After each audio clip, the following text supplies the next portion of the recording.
네, 여러분 안녕하세요. 천일 동안 1000개의 브랜드 이야기를 들어보는 천일비와 그 여덟 번째 주인공은 바로 우무라는 브랜드입니다. 여러분 이름이 좀 생소하지 않으세요? 아마 많은 분들이 모르실 텐데요. 이 브랜드는 놀랍게도 푸딩 브랜드입니다. 제주 바다에서 해녀가 직접 채취한 우뭇가사리로 만들었다고 하죠. 지금 보시는 모습이 그 우무의 모습인데요. 굉장히 색깔도 예쁘고 제주 바다랑 잘 어울리는 것 같습니다. 지금은 연간 30만 명이 찾는 명소가 되었는데요. 이 브랜드는 사실 제가 알기로는 원래 그 서울에서 국어 강사랑 웹 디자인을 하시던 부부가 번아웃이 와가지고 제주 여행을 했다고 합니다. 그래서 제주에서 1년 살이를 하셨는데 그때 이제 해녀 학교에서 물질 같은 것도 배우다가 해녀 할머니들이 푸딩이 아니죠. 예, 우뭇가사리로 묵을 쏘 먹는 장면을 보게 돼요. 그러면서 이런 생각을 했죠. 묵을 쓸 수 있다는 건 푸딩으로 뭐도 만들 수 있겠구나. 왜냐하면 이분들이 또 일본 여행을 할 때 커스터드 푸딩만 전문점으로 하던 그 브랜드를 알게 된 거예요. 그래서 그때 기억이 나가지고 일본의 어느 골목에 있을 법한 장소를 구해가지고 매장을 엽니다. 그리고 이렇게 여러분이 보시는 것처럼 귀여운 캐릭터도 하나 만들게 되는데요. 사실 이 캐릭터가 있는 그 오른쪽에 있는 셔터문이 보이시나요? 이 셔터문은 서울에서 공수를 했다고 하죠. 그 직접 저기 차고가 아니라 그냥 셔터문만 걸어둔 건데 이게 또 포토스팟이 돼가지고 사람들이 굉장히 잘 찾는 사진을 찍는 그런 명소가 되면서 이 브랜드를 알리는 데 큰 기여를 하게 됩니다.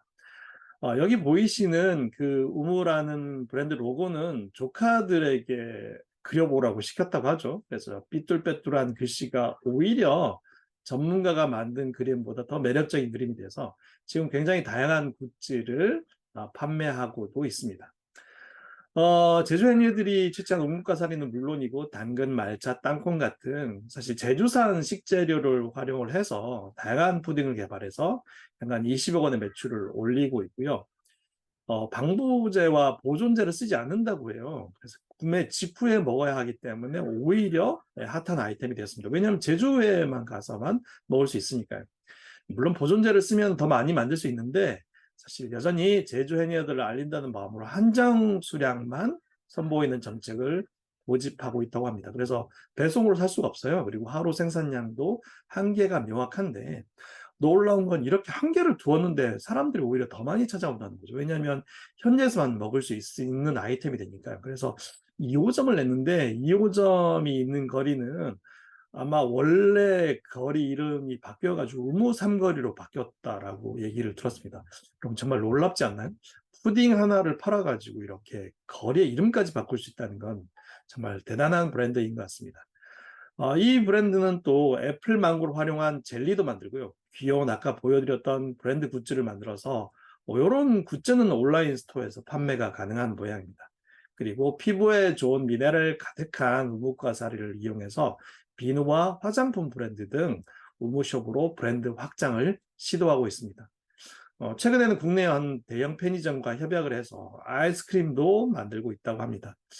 작게 시작한 브랜드인데 지금 어마어마하게 여러 가지로 확장을 시도하고 있는데 이 장면을 보시면 아마 사람들이 줄을 서서 이 우무라는 브랜드 푸딩을 먹으려는 사람들의 모습을 보실 수 있습니다. 여러분 오늘 어떠셨나요? 굉장히 생소하지만 재미있는 브랜드를 소개해 드렸는데요.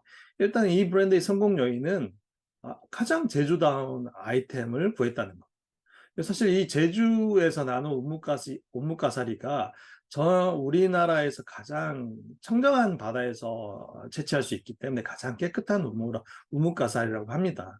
그리고 사실 아까 말씀드렸던 것처럼 방부제나 보존제를 안 써서 배송이 불가하기 때문에 제주에 와서 직접 매장에 와서만 먹을 수 있다는 것도 하나의 어떤 희귀 아이템으로서의 어떤 브랜드의 어떤 희귀성, 차별화에 성공한 셈이고요. 그리고 이제 조카가 그렸다는 귀여운 캐릭터도 매력적이고, 그리고 아까 말씀드렸던 것처럼 이 부부가 원래 서울에서 살다가 번아웃이 와서 제주에 와서 해녀들에게 물질을 배우면서 만들어졌던 브랜드의 어떤 스토리도 이 브랜드의 매력에 한몫하고 있는 것 같습니다. 물론 디자인도 한몫하고요. 큰 돈 들이지 않고, 예, 그 지역의 특산물을 활용해서 만들어내는 브랜드들이 늘고 있죠. 예, 춘천 감자빵도 있고요. 지역 곳곳에 애플, 충주에서는 이제 사고라 만든 애플 사이더라는 술도 인기를 끌고 있죠. 이렇듯 여러분 요즘 로컬 브랜드들이 뜨고 있습니다. 그래서 혹시 지역에 이런 특산물에 대한 관심이 있으신 분들이라면 꼭 한번 로컬 브랜드에 도전해 보시기 바랍니다. 어느 때보다도 성공 가능성이 높아진 시대라고 생각을 해요. 왜냐하면 사람들이 서울을 지겨워하기 시작했습니다. 홍대, 사업정, 연남동으로 확장되고 있는데 상권이 이제는 서울보다 오히려 부산이나 지역들이 훨씬 더 핫한 플레이스들이 많아졌거든요. 그런데 관심을 기울이셔서 이런 로컬 브랜드 꼭 한번 만들어 보시길 추천드립니다. 예, 저는 또 더 재밌는 브랜드 이야기를 가지고 다음 시간에 찾아뵙겠습니다. 감사합니다. 여러분, 예, 좋아요와 구독, 알림 설정도 부탁드릴게요. 예, 더 재밌는 브랜드 이야기 찾아서 여러분들께 이야기해 드리겠습니다. 예, 브랜드 이야기가 어디 가서 아는 체 하기 되게 좋지 않나요? 예, 저는 다음 시간에 여러분들 다시 찾아뵙겠습니다. 감사합니다.